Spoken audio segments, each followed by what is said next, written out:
Taigi šiandien dar bendrai apie sakramentus.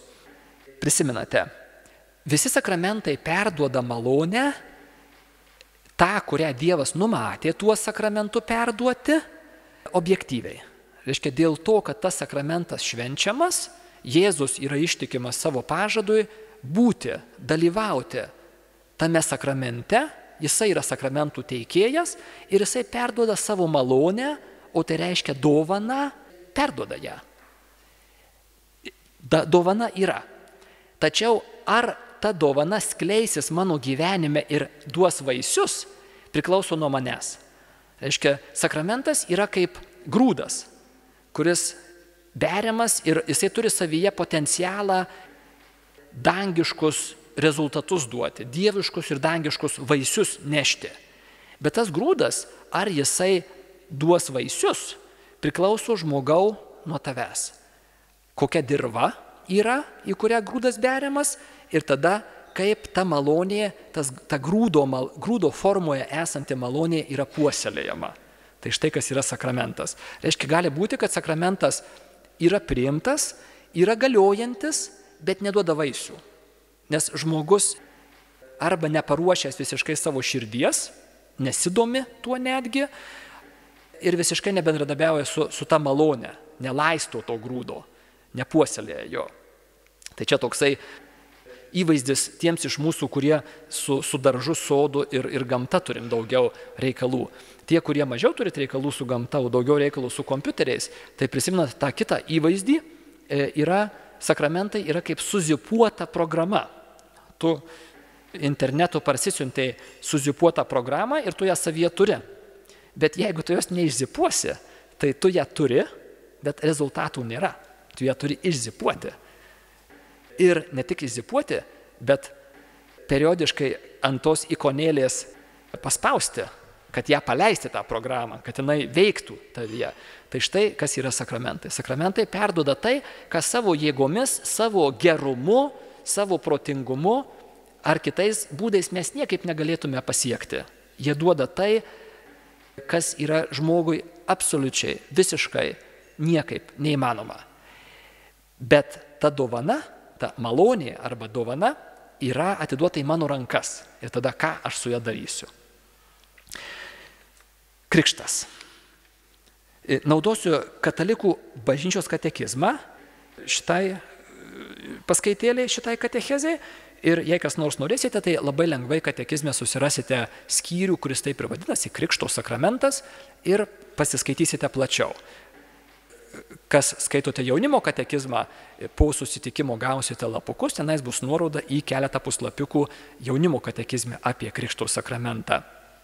Naudojusi šiais pagrindiniu katekizmu, kaip pagrindiniu savo šaltiniu. Taigi katekizmas štai kaip apibūdina krikštą bendrai. Sako, šventasis krikštas yra viso krikščioniškojo gyvenimo pamatas, prieangis į gyvenimą dvasioje, vartai į kitus sakramentus.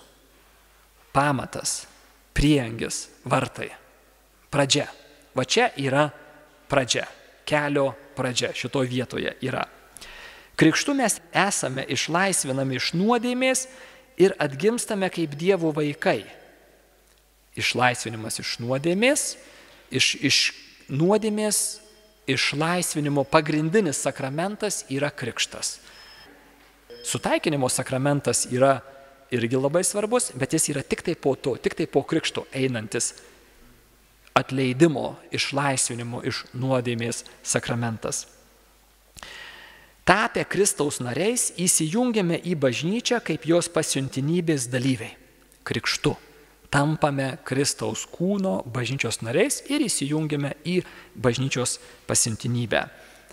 Tai yra plėsti Dievo karalystę visų pirma savo gyvenime, savo aplinkoje ir kiek įmanoma toliau ir plačiau. Krikšto pavadinimas. Pats krikšto pavadinimas yra kilęs iš esminės jo atlikimo apeigos, kuri yra panardinimas. Krikšto esminė apeiga yra panardinimas. Krikštyti iš graikų kalbos išvertus reiškia panardinti, panerti arba panardinimas į vandenį. Ir tas panardinimas simbolizuoja katechumeno palaidojimą Kristaus mirtyje, aiškiai, pasinerdamas, būdamas panardintas vandenyje, jisai yra panardinamas Kristaus mirtyje, palaidojimas kartu su Kristumi. Ir iš tos Kristaus mirties jis prisikelia drauge su Kristumi kaip naujas kūrinys.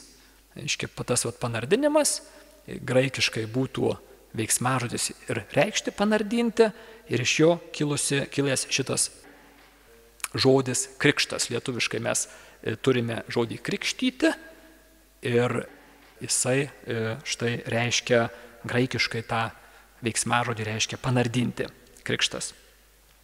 Vandens simbolika labai svarbi krikšte, kaip matote, pati esminė ir pagrindinė. Daugiaprasmis simbolis yra vanduo ir jis labai, labai natūralus simbolis. Nereikia netgi būti krikščioniu, daugybė kitų religijų ir net ne tik religijų, bet bendrai labai svarbus ir toks aiškus ženklas vandens yra. Simbolizuoja ir gyvybę, be vandens nėra gyvybės, ir taip pat mirtį. Vanduo gali ir pražudyti.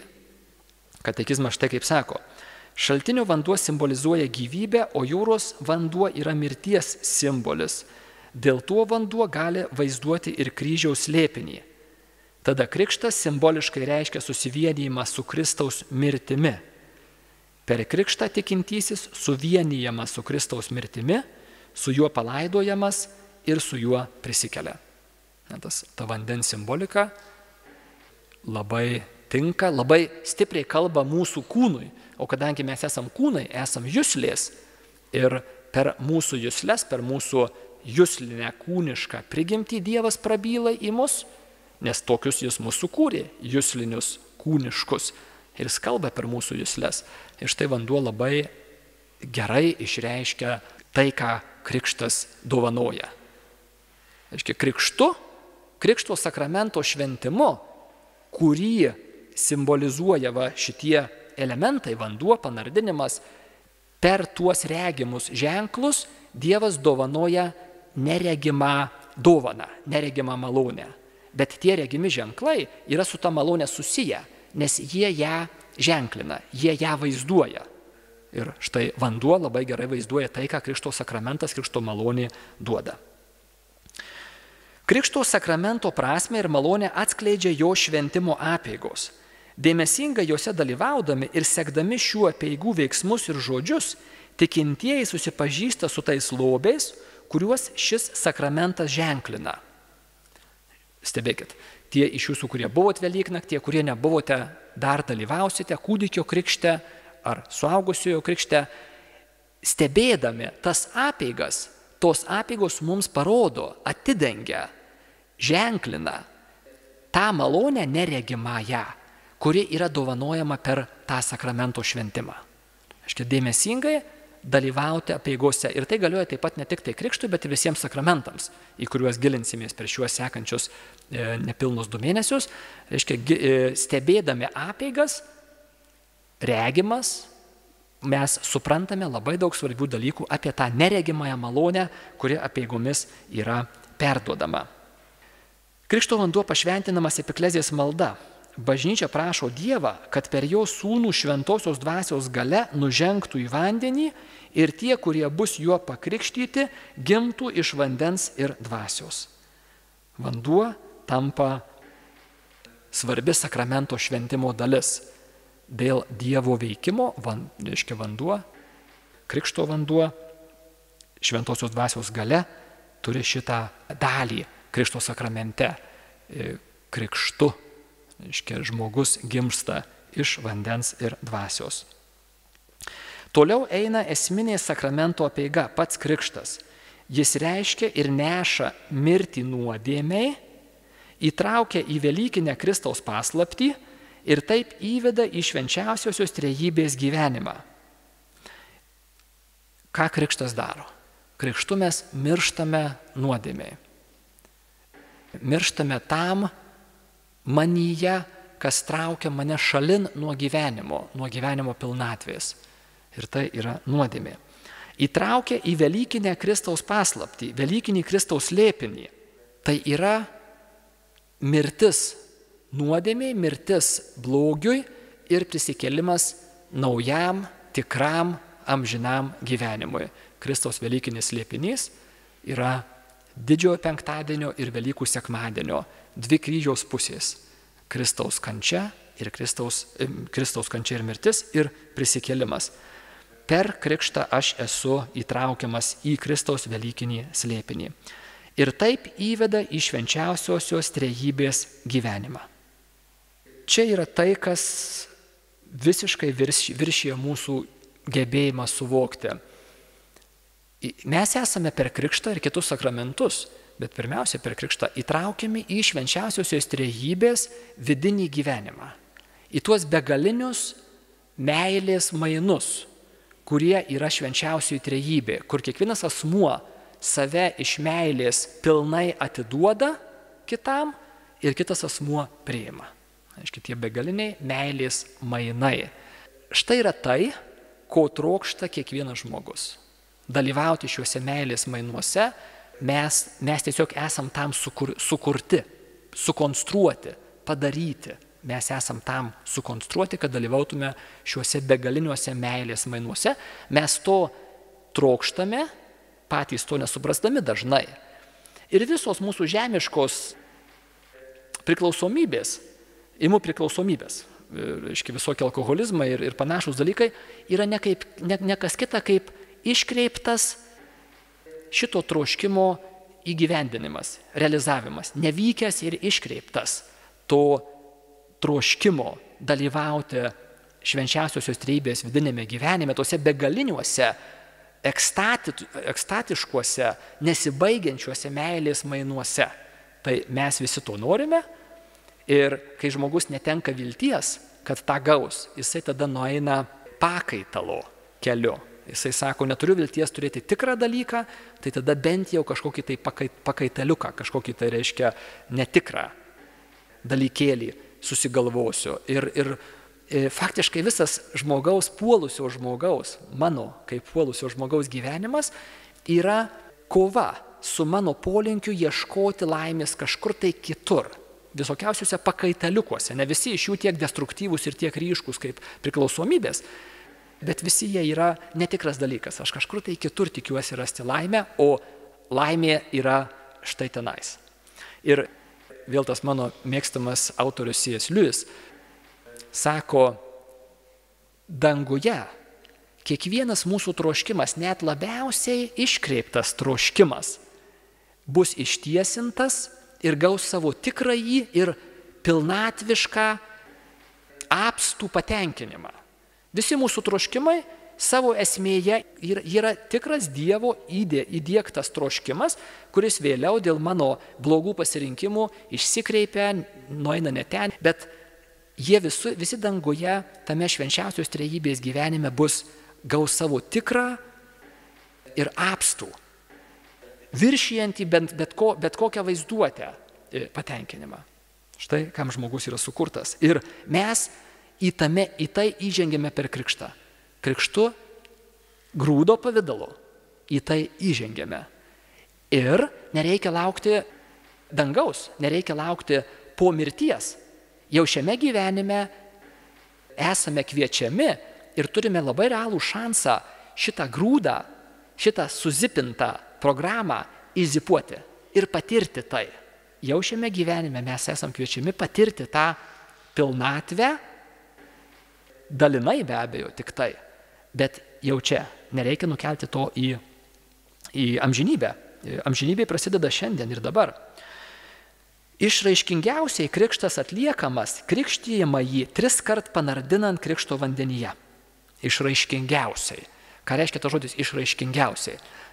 Su panardinimu, jeigu turėtume baseiną, pavyzdžiui, ar kažkokią tai krikštyklą pakankamai didelę, ar gali būti upė, tai tada su panardinimu tas krikšto sakramentas yra teikiamas išraiškingiausiai. Tai reiškia, kad krikštas kaip materialus ženklas, vanduo, panardinimas kaip materialūs ženklai tada yra pilniausioje formoje, išraiškingiausia, labiausiai kalbantys į mano kūną, į mano jusles.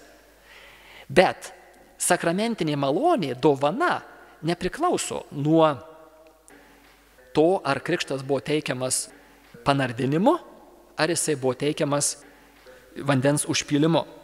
Tačiau nuo seniausių laikų krikštas gali būti teikiamas ir 3 kart pilant vandenį ant krikštijamojo galvos.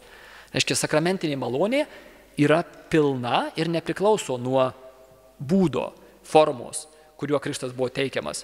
Tačiau būdas, kuriuo krikštas yra teikiamas, yra svarbus man, kad aš kaip kūniškas, emocinis, juslinis žmogus galėčiau į mano juslės ryškiau, aštriau prabiltų sakramentas per savo materialų į tą ženklą.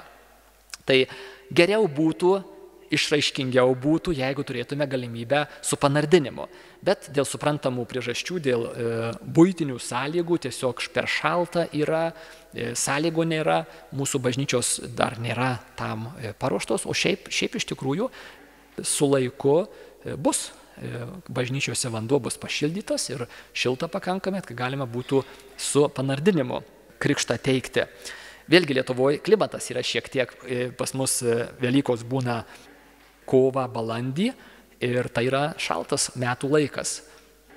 Tai reikia specąlygų. Bažnyčia turi būti pakankamai pašildyta, kad būtų galima. Tai būtų visai įspūdinga. Tai yra įspūdinga. Reiškia, priimti krikštą su pilnu panardinimu yra stipriai sukrečia visą tą kūną, prabyla į kūną. O kitaip neina į mus prabilti, tik per kūną, per mūsų kūną Dievas prabyla. Tariami žodžiai, sakomas krikšto vardas, aš tave krikštiju, pavyzdžiui, Petrai, aš tave krikštiju vardant Tėvo ir Sūnaus ir Šventosios Dvasios. Labai paprasti krikšto žodžiai, reiškia panardinant, ir jeigu su panardinimu, tai tada 3 kartus nardinama, jeigu su užpylimu, 3 kartus užpilama, sakant štai šituos žodžius, kiekvienam trejybės asmeniui, reiškia, 1 kartą panardinama yra. Esminė sakramento apeiga.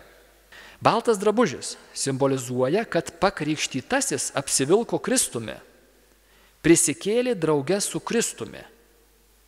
Reiškia, tas balto drabužio apsivilkimas Kristumi, Kristaus teisumu, Kristaus buvimu be nuodėmės. Baltas drabužis yra šito simbolis. Žvakė uždegta nuo Velykų žvakės. Velykinė žvakė simbolizuoja Kristų. Žvakė uždegta nuo Velykų žvakės reiškia, kad Kristus apšvietė neofitą. Reiškia, aš esu apšviestas Kristaus ir pakrikštytieji Kristuje yra pasaulio šviesa. Mes tampame šviesa kitiems. Mes šviečiame Kristaus šviesą kitiems. Pakrikštytasis dabar yra Dievo vaikas vienatinėme sūnuje. Dievo sūnus arba duktė, tame, kuris yra pagal prigimtį Dievo sūnus. Mes esame įvaikinti, įsūnyti, o Kristus yra pagal prigimtį tikrasis Dievo sūnus ir įskiepyti į jį, būdami jame, mes tampame Dievo įvaikiais vienatinėme sūnuje. Ir dabar jis gali kalbėti Dievo vaikų maldą Tėve mūsų. Jisai gali kreiptis į Dievą jau pilnai, kaip Dievo vaikas, kaip įvaikintas Dievo vaikas, sūnus arba duktė. Krikšto vardas rodo, kad mes nesame Dievo akyse anonimai. Dievas į mus nežiūri kaip į statistinę tokią masę, tokią daugumą. Šiandien pasaulyje yra maždaug 2 milijardai pakrikštytųjų. Tai Dievas, reiškia, nežiūri į mus ir kaip į tokią masę, bet jisai žino tave asmeniškai, žino tave vardu ir pavardę. Aš tai taip įsivaizduoju, kad Dievas kiekvienam iš mūsų ir man yra danguje įsteigęs ištisą ofisą. Ten ištisas ofisas, kelių aukštų, daugybė angelų dirba, reiškia, kaip man padėti keliauti išganimo keliu. Ir ten vyksta didžiulis, reiškia, darbas, ten laksto įsakymai duodami, žiūrima, kaip čia pasukti, negerai, gal iš tos pusės bandom prie jo prieiti, reiškia, vyksta didžiulis darbas. Dievas žino mus labai asmeniškai.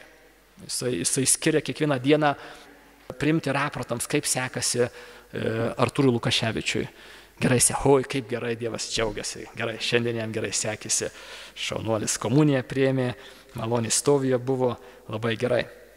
Sugebėjo nepasiduoti pykčiui ir irzlumui, šaunuolis ir vėl, reiškia, ūgtelėjo Artūras. Reiškia, Dievas žino tave vardu asmeniškai ir krikšto vardas tą simbolizuoja. Taip pat krikšto vardas, kaip šventojo vardas, susieja mus su pagalbininku, su draugu danguje. Šventasis, kurio vardą pasirenkame, tampa mūsų užtarėjas. Ir tas užtarėjas, vėlgi gyvename gana tokioj iškreiptoj visuomeniai. Žmonės užtarėją dažnai supranta kaip tokį, blatas danguje. Žodžiu, kaip sakant, galima truputį taip kreivai pasielgti ir nieko tokio, ką ten, savo žmogus blatą turi danguje. Ne. Tai, kad šventieji mus užtaria, ar Marija, Dievo motina mus užtaria, tai nereiškia, kad Dievas ir Marija ir kiti užmerkia akis prieš mano nedorybės, nes tai reikštų man nemeilę. Užtarimas nereiškia nekreipti dėmesio į mano pasirinkimus neiti į dangų, o eiti šunkeliais. Reiškia atvirkščiai, užtarimas reiškia, kad jie dvigubai dabar dirbs, kad mane atitaisytų iš mano blogų pasirinkimų. Užtarimas nereiškia užmerkimo akių prieš tai, kas yra bloga, bet užtarimas reiškia, kad man bus dedamos pastangos padėti išsitiesinti iš savo kreivo blogo kelio. Krikšto tėvai atstovauja tikinčiųjų bendruomenę. Jie yra atstovai bendruomenės tikinčiųjų ir jų uždavinys yra padėti neofitui kuo pilniau priimti ir panaudoti krikštu gautasias malonės. Reiškia, tas malonės, kurias jūs gaunate krikštu ir kitais sakramentais po krikšto sekančiais, nes krikštu atveriami vartai į sakramentinį gyvenimą. Krikšto tėvų darbas yra padėti man tas malonės kuo pilniau, tuos grūdus, kuo geriau auginti, kad jie vaisius pradėtų duoti kuo greičiau, kuo pilnesnius, kuo gausesnius. Tas suzipuotas programas išzipinti staigiai ir pradėti naudoti jas. Tikėjimas ir krikštas. Sąlytis tarp tų dviejų dalykų. Reiškia, žmogus eina priimti krikšto sakramento. Kokia turi būti jo širdies ir proto nuostata? Krikštas yra tikėjimo sakramentas. Tikėjimas, kurio reikalaujama krikštui, dar nėra tobulas ir brandus. Tai tik tikėjimo pradžia ir jis turi būti ugdomas. Reiškia, krikšto prašantis ir priimantis krikšto sakramentą žmogus turi turėti tam tikrą pradinį tikėjimą. Ir štai katechumenato programos tikslas per tuos jau 6 mėnesius buvo šitą pradinį tikėjimą prižadinti, kad jisai turėtų tas pradinės sąlygas, kad būtų jau kažkas tai pradžia. Bet tai be jokios abejonės visiškai aišku, tai yra tik tai pradžių pradžia. Jis turi būti ugdomas. Todėl katechumeno apeigose klausėme, ir tie, kurie buvote pirmajame žingsnyje, prisimenate, buvo klausimas, ko nori iš Dievo bažnyčios. O jis atsako, tikėjimo malonės. Jis jau turi tam tikrą tikėjimą, kitaip jis nebūtų čia atėjęs. Bet jisai prašo tikėjimo malonės, jis prašo augimo, jis prašo daugiau, noriu to.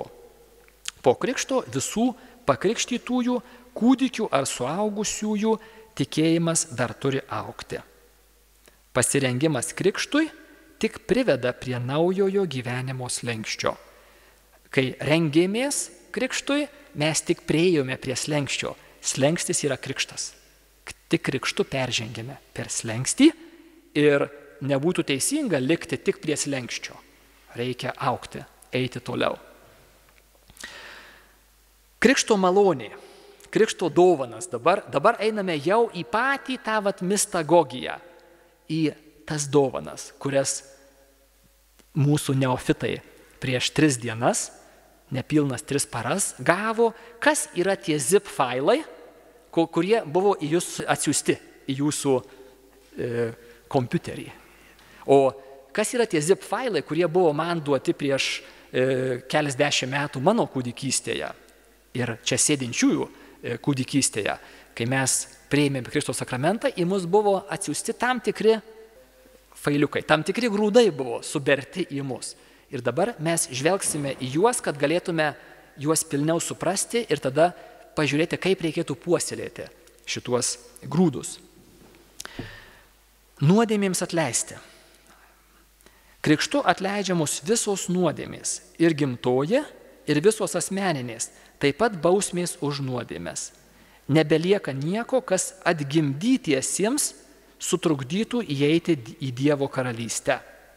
Visa tai, kas mane skiria nuo Dievo, o tai yra nuodėmė, tik nuodėmė skiria mane nuo Dievo. Tik nuodėmė skiria mane nuo pilno gyvenimo, nuo apstaus gyvenimo, kuris turi prasidėti jau šioje žemėje ir pilnatę pasiekti amžinybėje.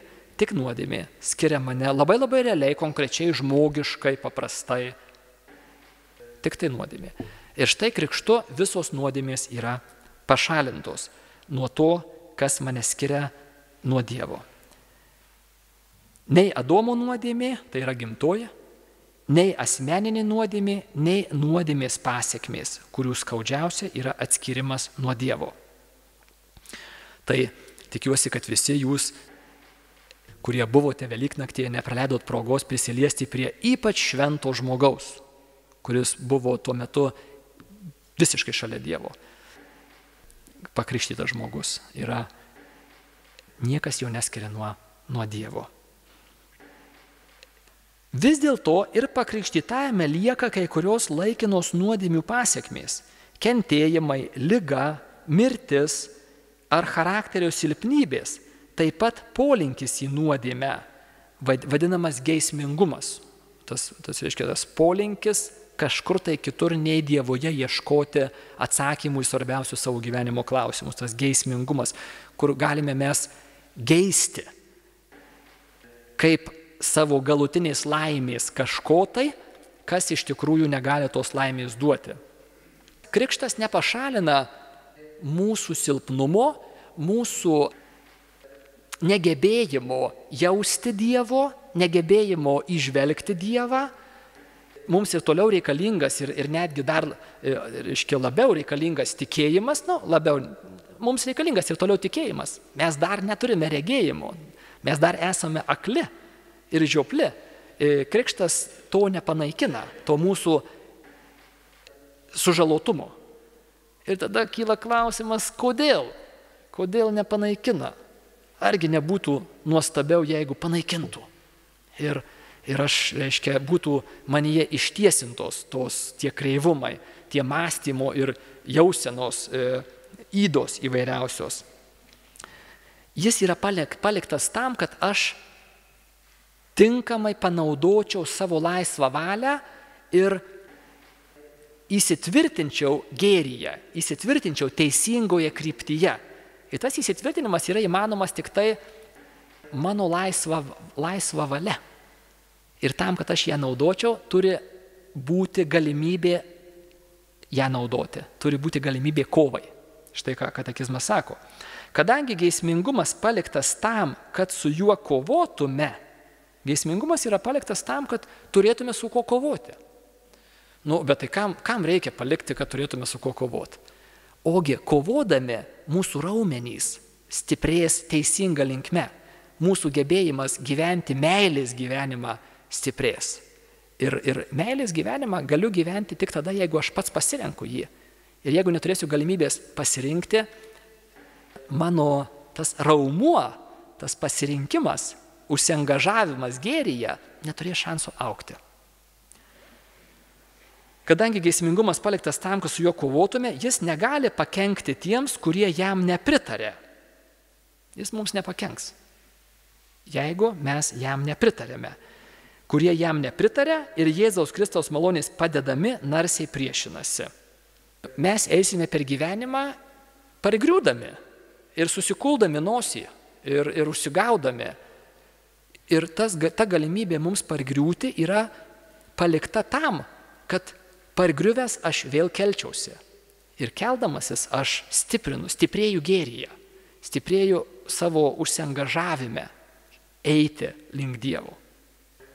Ugdomas mano gebėjimas dalyvauti pilniau laimėje, dalyvauti pilniau danguje, tai yra meilėje.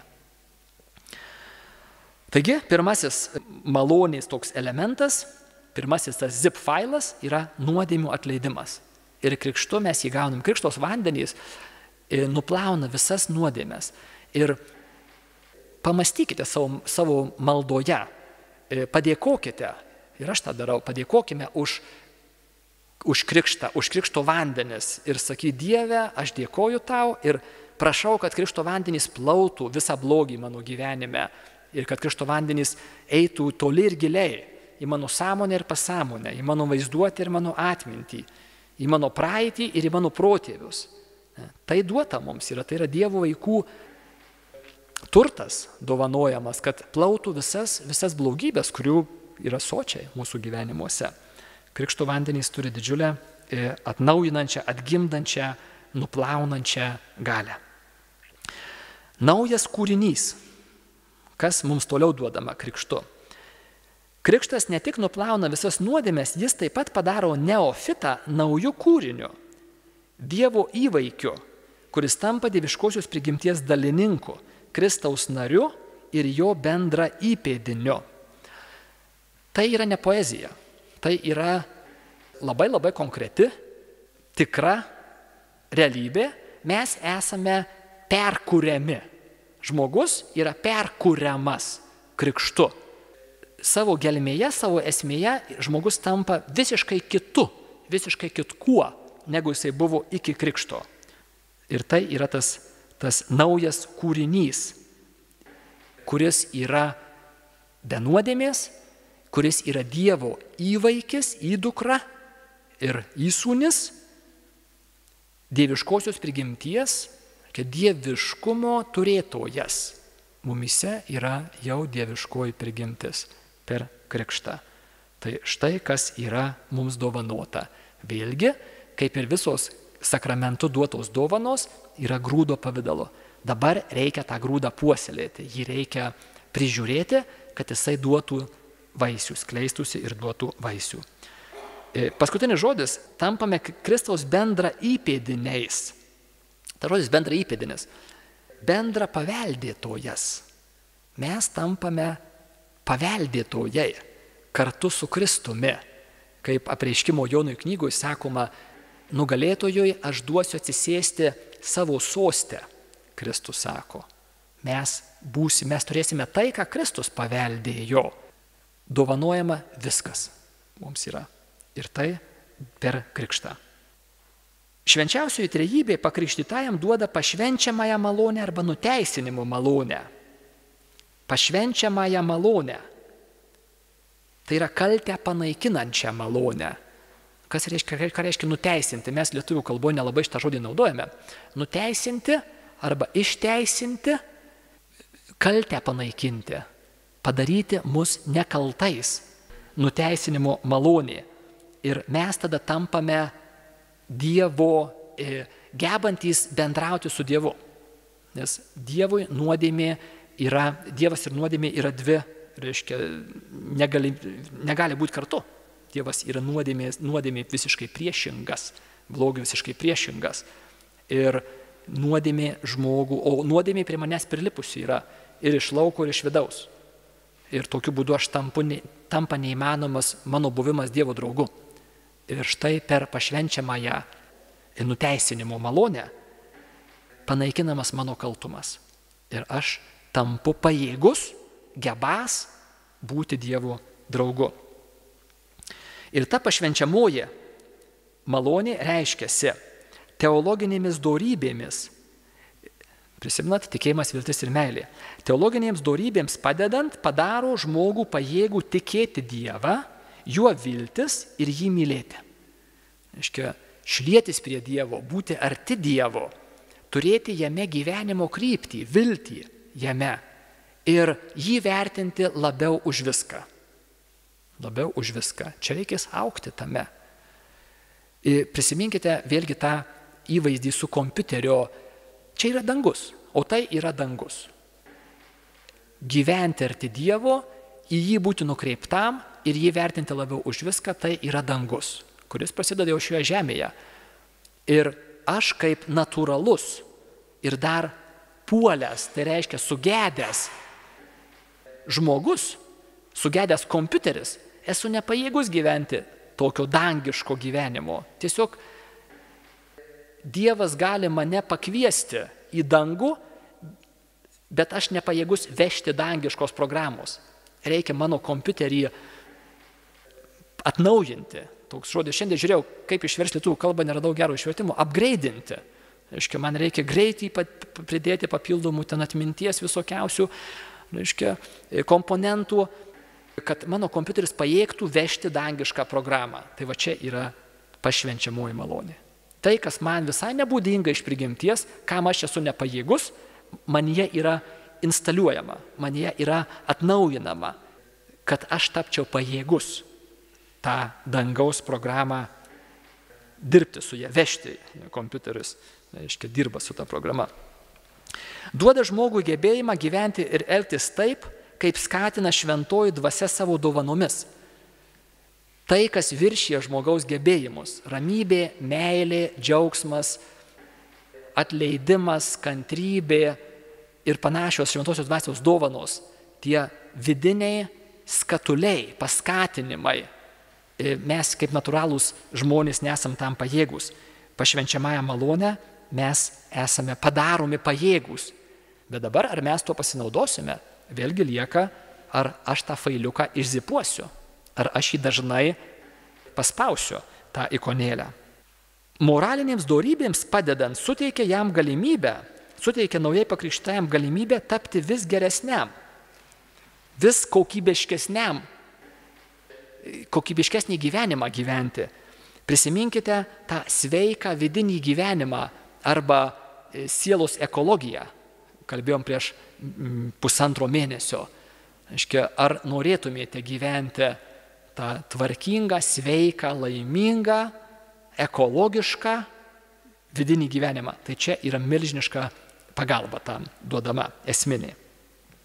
Tai čia buvo failas, kuris vadinasi naujas kūrinys. Mes tampame naujų kūrinių. Sekantis failas yra įjungti į bažnyčią Kristaus kūną.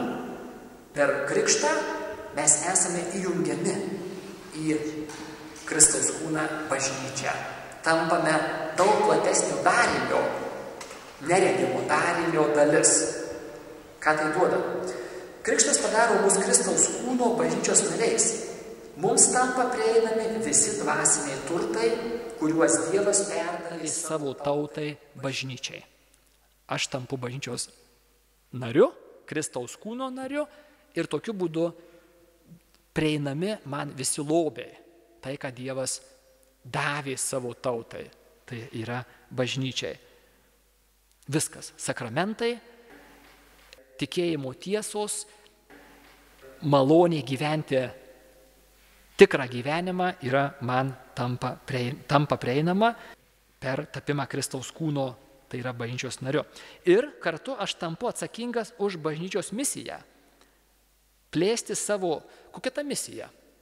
Ar norite būti atsakingi už misiją? Plėsti savo ir kitų gyvenime Dievo karalystę. Štai yra pagrindinė misija. Plėsti savo ir kitų gyvenime Dievo karalystę. Užduotis, pareiga. Kokia ta karalystė? Ramybės, džiaugsmo, atleidimo, meilės, laimės karalystė. Štai yra misija, į kurią mes esam pakviesti užkariauti Dievui pasaulį. Bet ne kalaviju ir krauju, o šventumu, laimingumu, kitaip sakant. Štai į ką mes esame pakviesti, kas yra mūsų misija. Ir mes turime tą daryti visada ir visom priemonėm. Švento Pranciškaus žodžiai yra: skelbk Evangeliją visada. Jeigu reikia, naudok ir žodžius.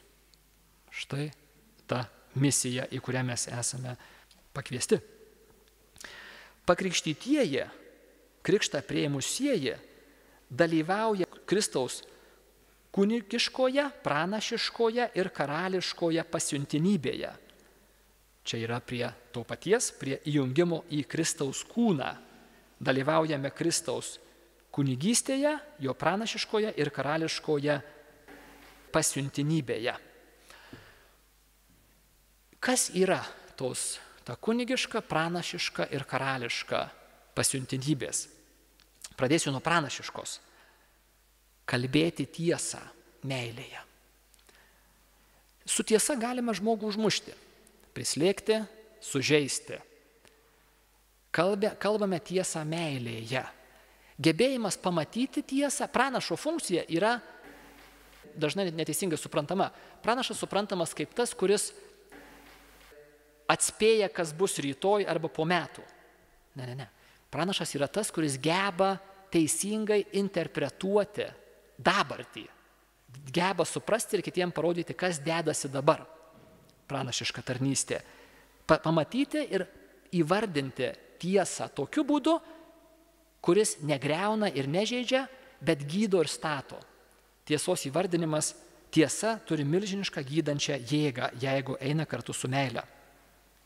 Karališka tarnystė Kristaus yra valdyti pirmiausiai save. Pirmiausiai mes esame kviečiami apvaldyti save ir nebūti įvairiausių kreivų, šleivų vėjų valdomi, kad aš pats spręsčiau, o ne mano įgeidžiai, įnoriai ir kitokie ožiukai. Ir taip pat karaliauti tarnaujant kitiems. Per karaliavimas yra tarnaujant, kaip Kristus plauna kojas, kaip tėvas, priimantis savo palaidūną sūnų, turi milžinišką galią savo sūnui per tarnavimą. Kunigiškoji tarnystė. Krikštas suteikia dalį dalyvauti bendrojoje tikinčiųjų kunigystėje. Kas yra ta tikinčiųjų kunigystė? Bendroji, į kurią mes visi krikštu turime dalį, ar tą dalį naudojame. Mes turime galimybę savo gyvenimą ir savo gyvenimo įvykius kasdienius, didelius ir mažus, aukoti Dievui ir tuo šventinti save ir kitus. Ar norime šventinti save ir kitus?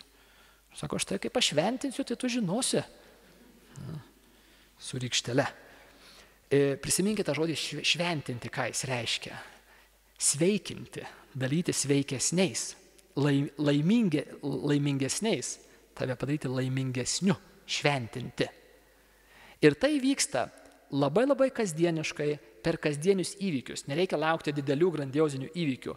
Kasdienius savo gyvenimo įvykius, darbus, nuovargį, džiaugsmus, poilsį mes galime aukoti Dievui kaip dvasinę auką, labai realią, ir tada tai įgauna ne tik laikiną, bet ir amžiną prasme. Tai tampa susijęta su amžinybė, su visuma. Ir tada tai įgauna tikrą prasme. Visi esam savo gyvenime patyrę įvykių, kur tiesiog atrodo, kokia prasmė, kokia nesąmonė įvyko, kokia iš to prasmė. Krikščionis, būdamas įsišaknėjęs Kristuje, Kristaus kūne, turi galę kiekvieną gyvenimo situaciją paaukoti Dievui ir tuo ją susijęti su Dievu. Ir tada jinai įgauna tokią prasme, kokios negali jai duoti niekas kitas. Netgi tie dalykai mūsų gyvenime, kurie skaudus, nesėkmės arba atvirkščiai didelės sėkmės. Vėlgi citata iš to paties šventojo Josemarija Eskrivos apie vieną merginą. Sako, anksčiau ji tik bulves skuto, o dabar skusdama bulves ji šventina save. Galima bulves skusti kaip auką Dievui ir tą daryti gerai ir laiku. Ir tai tampa galimybė bendrauti su Dievu, šventėti. Neišdildoma dvasinė žymė. Paskutinis failiukas, kalbant apie krikšto malonę, kuri mums yra dovanota, visas failų paketas mumise yra. Krikštu įjungtas į Kristų, pakrikštytasis padaromas panašus į Kristų, supanašinamas su Kristumi. Krikštas įspaudžia krikščionių dvasinę, neišdildomą jo priklausomybės Kristui žymę, charakterį. To žymės nepanaikina jokia nuodėmė, net jeigu nuodėmė ir sutrukdo gauti krikšto teikiamų išganimo vaisių. Netgi jeigu ir nuodėmė padaro krikšto malonę nevaisingą, bet negali panaikinti tos krikšto malonės įspaustos žymės. Mes esam pažymėti ir esame Kristaus, nesvarbu, kas beivyktų. Iš mūsų švyti ta žymė, tik kad mes esam akli ir nematom to. Bet turėkit minty, tu esi Dievo vaikas bet kuriuose gyvenimo aplinkybėse, bet kada ir bet kur. Ir tai tavyje yra, tavo kaktoje šviečia šitas ženklas. Tu priklausai Dievui. To ženklo negali panaikinti niekas visiškai. Kai kartais bus baisu, ar pateksite į dvasinę kovą ir jausite piktojo antpuolius, tame turėkime drąsą, nes piktasis tai tą žino. Ir tik tai jisai gąsdina mus, bandydamas priversti mus užmiršti tai, kad mes to nežinotume, išsigąstume ir tada iš baimės ir nevilties pridarytume nesąmonių. Bet ta žymė yra labai labai ryški ir šviečia ir dvasinis pasaulis tą labai gerai žino. Vieną kartą visam laiku suteiktas krikštas negali būti kartojamas. Štai dėl to, kad jisai įspaudžia tą nepanaikinamą žymę. Užbaigiu apibendrinimu. Į krikščionybę įveda 3 sakramentai. Tie 3 įkrikščionimo sakramentai. Krikštas, kuris yra naujo gyvenimo pradžia. Čia yra visko pradžia. Sutvirtinimas, kuris tą gyvenimą sustiprina. Ir Eucharistija, kuri maitina mokinį Kristaus kūnu ir krauju, kad jis taptų kaip Kristus. Kad jis taptų kitu Kristumi savo aplinkoje. Iš mažosios raidės. Aiškiai, mes turime tapti kaip Jėzus. Jėzaus atstovai ten, kur esame. Dėkokime Dievui giesme.